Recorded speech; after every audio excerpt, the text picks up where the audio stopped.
video I am going to explain you about the accounting treatment of goodwill during the retirement of or death of a partner.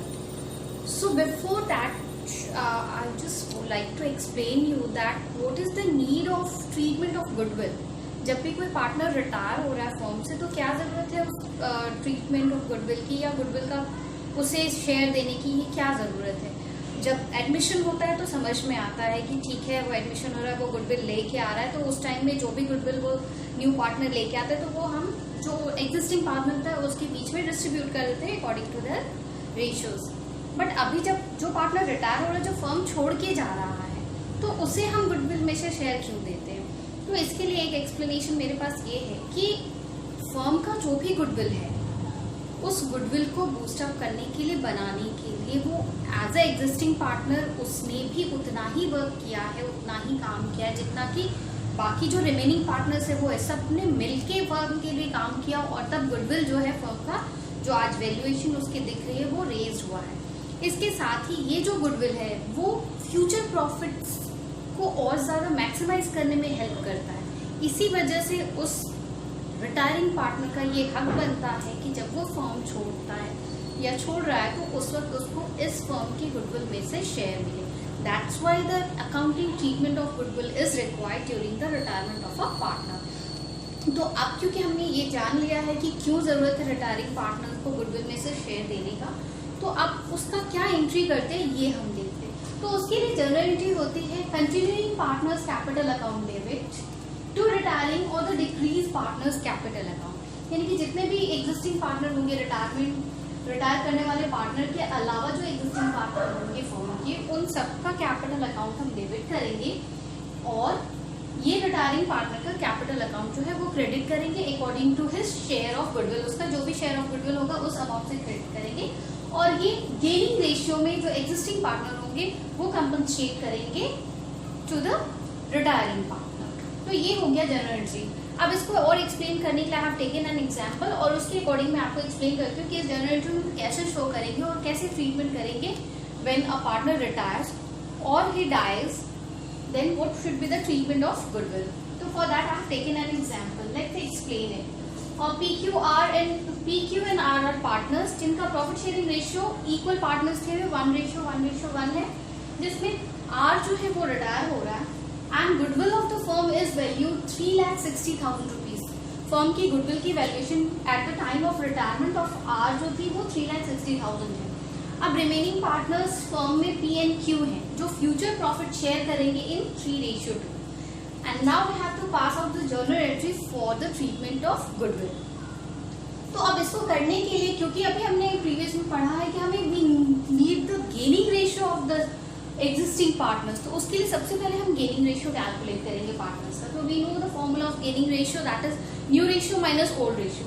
तो अब हम सबसे पहले existing partner P है तो P के gain को कैलकुलेट करेंगे, that is new ratio 3/5 minus old ratio 1/3, then we will get 4/15.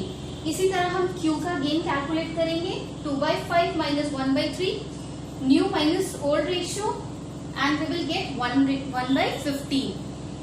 So the gaining ratio will be 4:1. तो हमने अब यहाँ गेनिंग रेशियो कैलकुलेट करिए. Now the calculation required for the share of goodwill of R का firm में कितना share of goodwill होता है.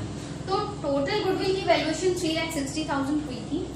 अब हम आर का अगर शेयर कैलकुलेट करते तो 1/3 ऑफ दैट इज 1,20,000.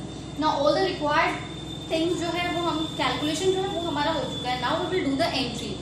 तो एंट्री करने के लिए एक कंटिन्यूइंग पार्टनर्स का कैपिटल अकाउंट हम डेबिट कर रहे हैं. तो so P's capital account debit, Q's capital account debit to the retiring partner capital, that is R's capital account debit. Now अब बात है अमाउंट की. तो आर की कैपिटल अकाउंट में आर का जो शेयर ऑफ गुडविल है वो हम फिल करेंगे, दैट इज 1,20,000. हमने यहाँ फिल कर दिया. अब बात करते हैं कि पी की कैपिटल में कितना जाएगा. तो अकॉर्डिंग टू देयर शेयर 4:1 हम यहाँ पुट करेंगे. तो पी की कैपिटल में आएगा 96,000 एंड क्यू की कैपिटल में आएगा 24,000. So this is all about the explanation.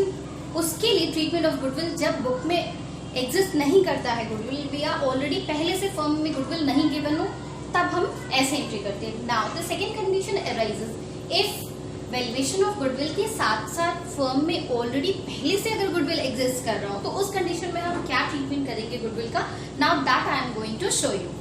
तो when the goodwill account already appears in the book, तब हम क्या करेंगे, तो उस कंडीशन में जो बुक ऑलरेडी अपीयर कर रहा है अकाउंट में या बैलेंस शीट में, उस गुडविल को we will distribute amount, that goodwill will be written off by the existing partners, all the partners, जितने भी फर्म के पार्टनर्स है उसमें रिटायरिंग पार्टनर का भी शेयर होगा। ये already we have done it in the during our chapter of admission of a partner, तो वही सेम चीज हमें यहाँ भी करनी है। तो हमारा एंट्री हो जाएगा all partners capital account debit to goodwill account. जो भी गुडविल का वैल्यू होगा बैलेंस शीट में शो हो रहा होगा या बुक में पहले से शो कर रहा होगा, तो उसको हम यहाँ अमाउंट दिखाएंगे और ये जो डिस्ट्रीब्यूट होगा इन देयर ओल्ड रेशियो। ये एंट्री करने के बाद फिर अगर क्वेश्चन में ये भी अराइज होता है कि गुडविल की वैल्यूएशन ये है during the retirement of such and such partner, then after we will do the same entry for the treatment of goodwill. तो now for explaining both the things, इसके लिए I have taken a question and then I'll show you how to do the treatment in this condition. So the question starts, A, B and C are three partners, इनका profit sharing ratio 3:2:1 है। Now goodwill appear in the books, already book में पहले से goodwill appear कर रहा है of ₹24,000 and the retiring partner B is the retiring partner and during his retirement goodwill की valuation जो है वो ₹60,000 है। Now future profit of A and C, यानी कि ए एन सी फ्यूचर में 3:2 में शेयर करेंगे अपना profit. So the question asked the pass necessary journal entry, अब जो भी नेसेसरी जर्नल एंट्री वो हमें शो करना है। तो सबसे पहले हम यहाँ पे कि ऑलरेडी जो बुक में अपीयर हो रहा है गुडविल, उसके लिए एंट्री करेंगे। So the entry will be all partners capital, A capital account debit, B capital and C capital account debit to goodwill account show करेंगे। Now the amount according distributed amount according to the old ratio of all these partners, old ratio में हम यहाँ कर देंगे distribute और goodwill का जो भी अमाउंट है 24,000 वो हम यहाँ शो कर देंगे। नेक्स्ट अब ओल्ड रेशियो में 12,000 for A's capital and B's capital में 8,000 एंड सीज कैपिटल में 4,000 अमाउंट ट्रांसफर हो गया। ये तो गुडविल रिटर्न ऑफ हो गया by all the partners. Next इसके बाद बात आती है जब बी के रिटायरमेंट के गुडविल की वैल्यूएशन जो हुई है वो 60,000 है, तो इसके लिए भी अब हम एंट्री करेंगे। Now the second entry will be according already I have existing partner, जो कंटिन्यूइंग पार्टनर्स है उनका कैपिटल अकाउंट डेबिट होगा टू बीज कैपिटल, टू जो रिटायरिंग पार्टनर है उसके कैपिटल अकाउंट। तो A's capital account debit, C's capital account debit to B's capital account entry हमने करेंगे। Now the turn for the amount, तो सबसे पहले हम जो होल फर्म की गुडविल की वैल्यू उसमें से बी का शेयर कैलकुलेट करेंगे। तो बी का शेयर अगर 1/3 ऑफ 60,000 इज 20,000, हमने यहाँ 20,000 पुट कर दिया। नेक्स्ट अब हमको कैलकुलेट करना है गेनिंग रेशियो, तभी तो हम ये अमाउंट फिल कर पाएंगे। तो now we will calculate the gaining ratio of the continuing partners A and C. तो गेनिंग रेशियो कैलकुलेट करने के लिए new ratio minus old ratio, that is 3/5 minus 3/6, so we will get 3/30। A will gain in the share of 3/30। Next उसी तरह हम C का gain calculate करेंगे, तो new ratio 2/5 minus old ratio 1/6 and we will get 7/30. So the gaining ratio will be 3:7. अब इसी 3:7 में we are going to distribute the share of B's goodwill. So 20,000 को जब हम 3:7 में डिस्ट्रीब्यूट करेंगे तो A will get A के कैपिटल अकाउंट में डेबिट होगा 6,000 और B की कैपिटल अकाउंट में डेबिट होगा 14,000. So this is the entry for this condition. जब दोनों एंट्री हम करते हैं. So now after the accounting treatment of goodwill, our next topic for today is the adjustment of accumulated profit and reserve. तो accumulated profit या reserve जो भी firm में होता है उसका हम क्या ट्रीटमेंट करेंगे, उसके लिए क्या इन्वेस्ट करेंगे, that exactly now I am going to explain. तो जो भी अनडिस्ट्रीब्यूट जो हमारा डिस्ट्रीब्यूशन ऑफ रिजर्व है, जो भी फर्म में पार्टनर होते हैं, already we have started this in our admission of a partner chapter, कि रिजर्व को हम जो भी पार्टनर्स होते हैं उन सबको डिस्ट्रीब्यूट कर देते हैं, उसका अमाउंट डिस्ट्रीब्यूटेड। वही सेम चीज़ हम यहाँ पे भी करने वाले हैं कि जो भी रिजर्व और एक्यूमुलेटेड प्रॉफिट होगा, यानी कि credit balance of profit and loss account in the balance sheet अगर शो करता है तो फिर हम उसका क्या ट्रीटमेंट करेंगे। तो फॉर दिस जो भी जनरल रिजर्व का बैलेंस है, रिजर्व फंड और प्रॉफिट एंड लॉस अकाउंट का क्रेडिट बैलेंस, उन सबको हम डेबिट करेंगे या इसमें से जो भी गिवन होगा उसको डेबिट करते हैं, and to all partners capital और the current account according to the condition, all partners का करंट अकाउंट। और ये जो अमाउंट डिस्ट्रीब्यूटेड होगा इन देयर ओल्ड रेशियो, और इसमें इंक्लूडेड होगा द रिटायरिंग पार्टनर ऑल्सो, जो रिटायरिंग पार्टनर होगा उसको भी हम यहाँ इंक्लूड करेंगे, that's why it is written all the partners. So for reserve and accumulated profit, this is the entry. We will debit all the general reserve, reserve fund, profit and loss, credit balance, and then it will be distributed to the all partners. Next condition for the distribution of accumulated loss. If there is a case of loss, then हम क्या करेंगे? तो उस condition में हमारी entry जो है वो रिवर्स हो जाएगी, and all partners capital और current account will be debited to profit and loss account for the debit balance of profit and loss account, and ये भी अमाउंट जो है वो ओल्ड रेशियो में ही दिया जाएगा टू द पार्टनर्स।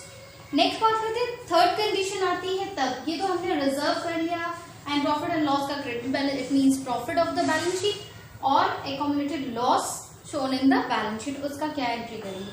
नेक्स्ट बात आती है for the distribution of surplus of specific reserve, कुछ स्पेसिफिक रिजर्व भी होते हैं फर्म के बैलेंस शीट में, तो उनमें अगर सरप्लस होता है तो उसके लिए हम क्या एंट्री करेंगे। For example if I talk about workman compensation reserve, तो वर्कमैन कंपनसेशन रिजर्व में अगर कुछ सरप्लस अमाउंट होता है तो हम उसका क्या ट्रीटमेंट करेंगे, या फिर हमारा इन्वेस्टमेंट फ्लक्चुएशन रिजर्व में कुछ सरप्लस बचता है अगर बैलेंस, तो उसके लिए हम क्या अकाउंटिंग ट्रीटमेंट करेंगे। तो वर्कमैन कंपनसेशन, तो अगर जो भी सरप्लस बचता है अमाउंट उसको हम डेबिट करेंगे, यहाँ पे workman compensation reserve account debit, investment fluctuation reserve account debit. यहाँ पे उसका अमाउंट नहीं शो करना, हमें जो भी सरप्लस अमाउंट होगा वो हम यहाँ शो करेंगे टू ऑल पार्टनर्स कैपिटल और करंट अकाउंट, और फिर क्रेडिट करेंगे पार्टनर्स का कैपिटल और the current account in their old ratio again. For explaining this topic all these entries I have taken an example, और इस एग्जाम्पल के थ्रू मैं आपको एक्सप्लेन करूंगी कि ये सारी एंट्रीज जो हम क्वेश्चन में कैसे सॉल्व करते हैं। So let's first understand the question. So in this question, PQR are three partners and their profit sharing ratio is 2:1. And among all these three, R is retiring from the firm. Next, this is the balance sheet of the firm. ये balance sheet है firm का, जिसमें हम देख लेते हैं सबसे पहले हमारा asset side देखते हैं। तो asset में cash 8,000 rupees, debtors 75,000, stock is 90,000 and plant 1,40,000. And patents lastly 22,000. This is asset side. Now come to the liabilities side. Creditors 32,000, general reserve 60,000, profit and loss account 15,000, workman compensation reserve 10,000, and now lastly the capital account of the partners. P's capital 1 lakh rupees, Q's capital 80,000. And R's capital 40,000 rupees. So this is the balance sheet. Now come to the additional thing given about the question. It was agreed that the stock is to be brought down to rupees 80,000. It means यहाँ पे ये लिखा है कि during the retirement of R क्या क्या चीजें agree हुई all partners के बीच में। तो सबसे पहली बात, स्टॉक की वैल्यू जो है वो कम हो गई और वो हो गई रुपीज 82,000, यानी कि स्टॉक की वैल्यू जो है वो डिक्रीज हो गई। नेक्स्ट है प्लांट भी रिड्यूस हुआ है अब बाय रुपीज 20,000। थोड़ा सा हमें ये देखना है टू और बाय का डिफरेंस जो है 82,000, यानी कि प्लांट यहाँ स्टॉक की वैल्यू जो भी थी उससे 82,000 रुपीज हो गई है, और यहाँ प्लांट की वैल्यू 20,000 रुपीज से रिड्यूस हुआ है, यानी कि 20,000 रुपीज कम हुआ है। नेक्स्ट है पेटेंट वॉज फाउंड वैल्यूलेस, यानी कि पेटेंट की वैल्यू 0 हो गई है।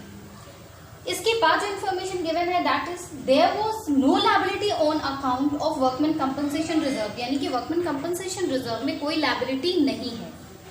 पास necessary journal entry at the time of retirement. अब रिटायरमेंट के टाइम में इन सारी चीजों के लिए क्या जर्नल एंट्री पास की जाएगी वो हमें करना है। अब इस क्वेश्चन को हम इसका सोल्यूशन स्टार्ट करते हैं।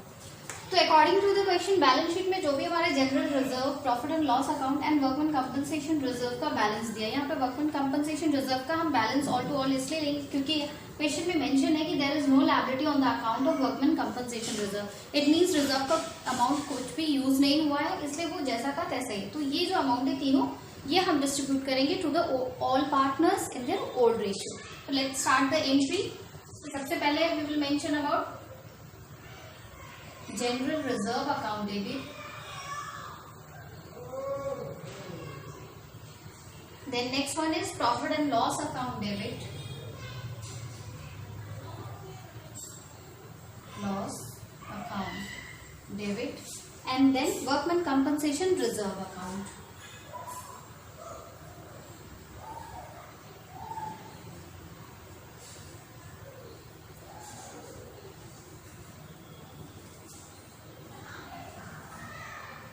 Reserve account debit. ये तो हो गया तीनों चीजें जो बैलेंस शीट में गिवन है उसको हमने डेबिट कर दिया ना। अब हम क्रेडिट करेंगे, this amount will be distributed to all the partners. तो now the entry will be to P's capital account,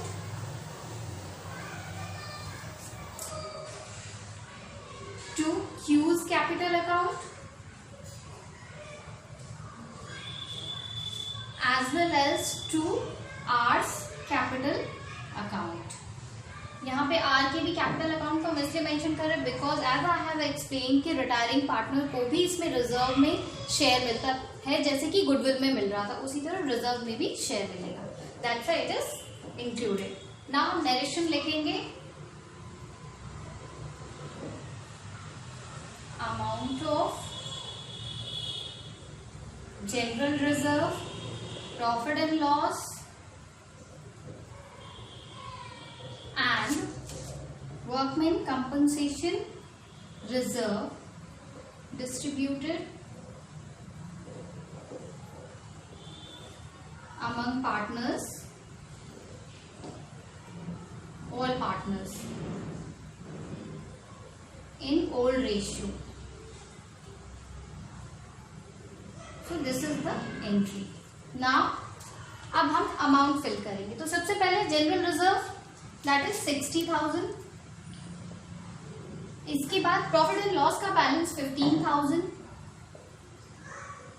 and then workman compensation reserve of 10,000। तो ये तीनों का टोटल हो जाता है हमारा 85,000। तो अब इस 85,000 को हम ओल्ड रेशियो में पार्टनर्स को डिस्ट्रीब्यूट करेंगे। तो अगर हम डिस्ट्रीब्यूट करते हैं तो इसके अकॉर्डिंग आ जाएगा हमारा पी के कैपिटल अकाउंट में ट्रांसफर होगा 34,000, since it is 2:1, 34,000. Same Q will get, that is 34,000, and R will get 17,000. तो ये हो गया हमारा फर्स्ट एंट्री।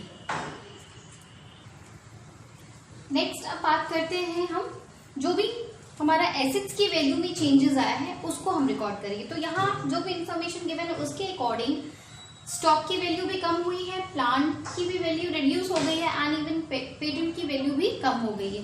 तो कम हुआ है, इस वजह से हमारी एंट्री जो रीवैल्यूएशन अकाउंट में हम ऑलरेडी जो सीख चुके हैं in the admission of a partner chapter कि रीवैल्यूएशन में जैसे एंट्रीज करते हैं वैसे ही सेम यहाँ पे भी रिकॉर्ड करेंगे। अगर वैल्यू डिक्रीज हो रहा है किसी भी एसेट्स का तो उसको हम डेबिट साइड रिकॉर्ड करेंगे, और एसेट्स की वैल्यू अगर इंक्रीज होती है तो credit side of the revaluation account record करते हैं।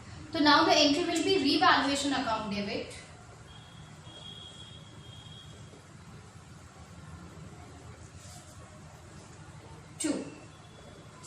तो सबसे पहले हमारा वैल्यू डिक्रीज हुआ है स्टॉक का जो 90,000 से 82,000 हो गया, इट मींस 8,000 की वैल्यू जो है वो फॉल डाउन हुई है। तो टू स्टॉक अकाउंट 8,000 यहां मेंशन कर देते हैं।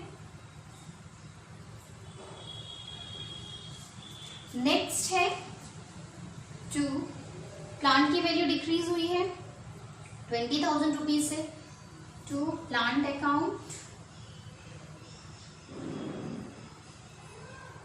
तो हमको जितने से वैल्यू डिक्रीज हुआ है उसी से मतलब है, तो यहाँ हम 20,000 मेंशन कर देंगे। नेक्स्ट बात करते हैं प्लांट के बाद फिर पेटेंट की वैल्यू जो है वो बिल्कुल जीरो हो गई है, तो उसको हम लिखेंगे to patent account. Patent account. तो यहाँ पेटेंट की वैल्यू में कितना कमी आया है, 22,000, ऑल टू ऑल 22,000 जितनी इसकी वैल्यू थी वो पूरी लेस हो गई है। तो ये हो गया अपनी वैल्यू में कमी। अब इसका टोटल हम करेंगे तो we will get total revaluation के डेबिट में हो जाएगा 50,000 रुपीज। यहाँ हम नरेशन लिखेंगे, decrease in value of assets, decrease in value of assets. ये हमारा सेकेंड एंट्री यहाँ पे कंप्लीट। अब क्वेश्चन में जितना भी इंफॉर्मेशन गिवन था वो सारी एंट्रीज हमने कर ली है। जो भी हमारा reserve, profit and loss, workman compensation था वो सब डिस्ट्रीब्यूट कर दिया, एंड एसेट्स की वैल्यू में जो भी कमी आई है उसको भी रिकॉर्ड कर दिया। अब एसेट की वैल्यू में कमी आई है, इट मीन्स कि जब रिवैल्यूएशन अकाउंट प्रिपेयर करेंगे तो we are getting the loss, और लॉस कितने का हुआ है, 50,000 का। तो अब ये लॉस जो है it would be shared by all the partners in their old ratio. तो अब हम इसके लिए एंट्री करेंगे। तो क्योंकि ये लॉस है इसीलिए यहाँ पे हम पार्टनर्स कैपिटल अकाउंट डेबिट करेंगे to revaluation account. So now I am going to record the entries. P is capital account debit,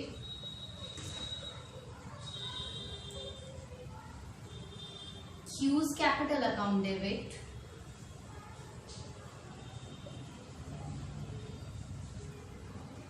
and then finally R's capital account debit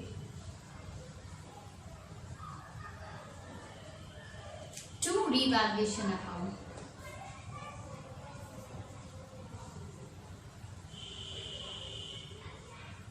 और नरेशन हो जाएगा हमारा transfer of loss on revaluation transfer to partners capital account.